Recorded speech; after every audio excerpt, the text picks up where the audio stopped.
आणखी एक ब्रेकिंग बातमी, मराठा आरक्षणाविरोधातील याचिकेवरती सुनावणी आहे 8 मार्चला। 8 मार्चला या याचिकेवरती हायकोर्टात सुनावणी होणार आहे।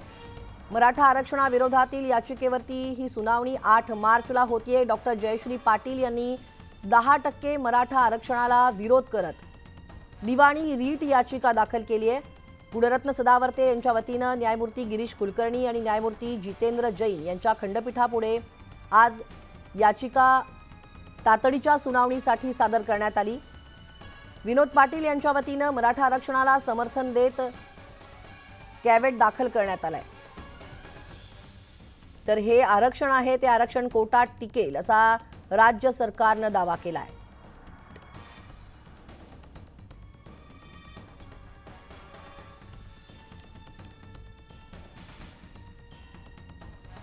याविषयीचे अपडेट घेऊयात आमचे प्रतिनिधी प्रशांत बाग यांच्याकडून।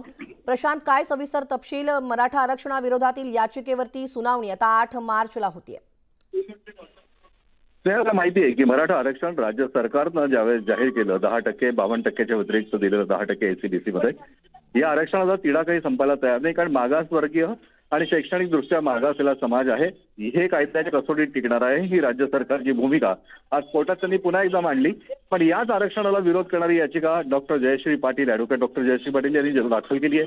गुणरत्न सदावर्ते यांनी त्यांच्या वतीनं दाखल केलेल्या याचिकेत युक्तिवाद करताना म्हटलं की हा सरसकट अन्याय आहे, इतर सगळ्याच ज्यांना आरक्षण नाहीये त्या सगळ्या पात्र आहेत ज्यावर सरकार घटनेची पायमल्ली करतंय। संविधानाच्या कसोटीवर हे टिकणार नाही। 50%च्या वरती दिलं जाणारं आरक्षण हे कोणत्याही प्रत्येक समाजाला अन्याय करणारं आहे। हायकोर्टानं ही याचिका स्वीकारली आहे। येत्या 8 मार्चला होणारी सुनावणी ही सगळ्यात महत्त्वाची नक्कीच मानली जाते।